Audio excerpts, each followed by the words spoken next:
So hello guys, काफ़ी लोग का क्वेरी आ रहा था रिगार्डिंग कि ये न्यू टैक्स क्या कट रहा है, ये कहाँ कटेगा पैसा।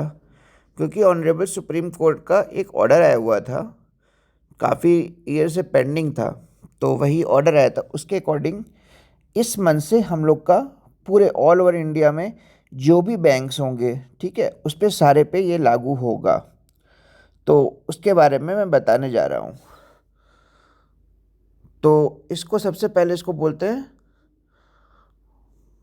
परक्विजिट टैक्स, ठीक है। परक्विजिट टैक्स, परक्विजिट टैक्स होता क्या है? सपोज के लिए आप कोई भी लोन लिए हैं, सपोज करिए ओडी लिए हैं। तो ओडी में एसबीआई या कोई भी बैंक का फैसिलिटी है कि आपको 5.95% या 6% बेसिस पे आपको लोन मिल जाएगा, ठीक है। सेकेंड लोन ले लीजिए, कार लोन, जो कि है आपका अप्रॉक्सीमेटली 5.5%, ठीक है। और ये सारा सिंपल इंटरेस्ट पे रहेगा, ठीक है। और फिर सेकेंड करिए होम लोन ले लीजिए। होम लोन भी एसबीआई में 5% है। फिर आप ले लीजिए व्हीकल लोन, मतलब टू व्हीलर लोन, जो कि एसबीआई में है 5.95, ठीक है। तो ये सारे जो और भी जो भी लोन है, ठीक है, जो भी लोन हम लोग को एसबीआई प्रोवाइड करती है, एसबीआई नहीं, not only SBI, all banks, all nationalised banks, वो अपने एम्प्लॉयज़ को क्या करते हैं ना, कुछ फ़ायदा देते हैं, ठीक है। आप उसमें काम कर रहे हैं तो आपको बेनिफिट मिलेगा कि लोन सस्ता मिलेगा, ये फ़ायदा रहता है। तो इस पे अब से टैक्स कटेगा। अब वो टैक्स कैसे कटेगा वो मैं आपको बताता हूँ। अभी प्रेजेंट केस ले रहा हूँ मैं। 1.20 लाख मैं ओडी लिया था, ठीक है।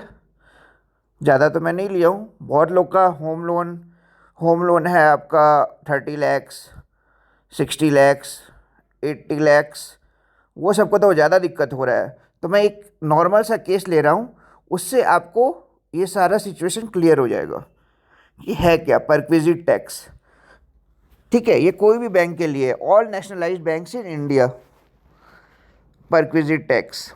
तो होता क्या है, मैं लिया लोन जो कि मुझे मिला है 5.95%, ठीक है। मैं ओडी लिया हूँ 1.2 लैक्स का,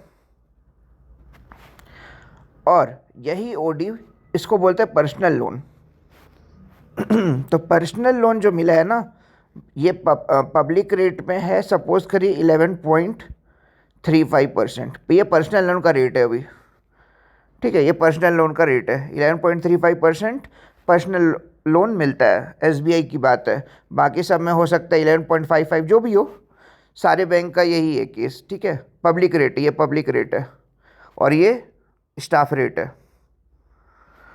अब अप्रैल से ये चालू हो गया है, अप्रैल 24 से ले रहा हूँ मैं, अप्रैल मई जून जो भी है, अप टू ये मार्च 25 काउंट होगा। तो मेरा उस समय कट रहा था 583, और पब्लिक रेट में कटना था,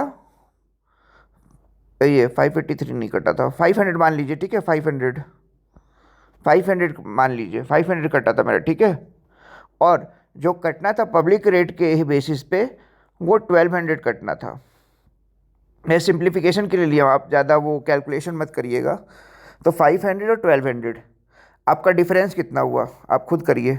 1200 माइनस 500 कितना हो गया? 700। फिर सब मई में आइए, मई में मेरा कटा 400, और पब्लिक रेट है 1300। डिफरेंस कितना आया? 900 का, ठीक है। ऐसे ही कर करके पूरा मार्च तक लेगा। तो टोटल केस मैं लेता हूँ, सपोज करिए पब्लिक रेट में मतलब मेरा एवरेज आया 6,000 रुपये, और यहाँ से लेके मतलब ये टोटल आया आपका, मान लीजिए आपका 12,000 आया, ठीक है, 12 या 13,000 आया। ये दोनों का डिफरेंस कितना हुआ? 7,000। ये पूरा ऐड करने पे 7,000 का डिफरेंस आया। अब मेरा तो इतना ही लग रहा था, लेकिन लगना कितना था? इतना। अब परक्विजिट टैक्स क्या बोलता है, ये जो डिफरेंस हुआ ना, ये भी जो डिफरेंस हुआ पूरा, इस पे आपको टैक्स लगेगा। और ये टैक्स कैसे लगेगा? टैक्स स्लैब पे बेसिस पे। जनरली जिसका 10 लाख प्लस होता है उसका लगेगा 10%। तो 7,000 का 10% जोड़िए, कितना हो गया? 700। ठीक है, 700। तो ये आपका टैक्स लगेगा। मैं तो ये बहुत कम केस ले रहा हूँ, हाउसिंग लोन में तो आपका बहुत ज़्यादा लग रहा है। मतलब कि मान के चलिए ना, जो लोन लिए हैं आपका 90 लैक्स या 80 लैक्स ना, उनका तो काफ़ी ज़्यादा डिफरेंस हो रहा है ना, क्योंकि होम लोन आपको मिलेगा आपको 5%, लेकिन पब्लिक रेट है वो 8.75% है। डिफरेंस को है 3.75%। तो सपोज करिए इनका इनका चल रहा होगा 13,000, लगना था कितना? 20,000। 20,000, तो यहाँ 7,000 का डिफरेंस तो एक मंथ का हुआ ही, ठीक है। ये तो 1 मंथ का डिफरेंस हुआ। ऐसे करके आप जोड़िए पूरा कितना ज़्यादा डिफरेंस हो जाएगा। ठीक है, तो इस पे आपका 10%, 30% ऐसा लग रहा है टैक्स, क्योंकि उन लोग का तो टैक्स स्लैब ज़्यादा होगा।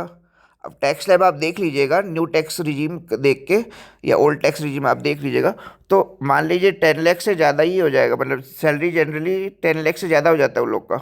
जनरली केस ले रहा हूँ, चाहे कोई भी ऑफिसर हो, कोई भी नेशनलाइज्ड बैंक में हो, और जो पीओ हो, पीओ स्केल 1, स्केल 2, स्केल 3, जो भी स्केल 8 तक है, तो जो भी होंगे ना वो इस दायरे में आ जाएंगे।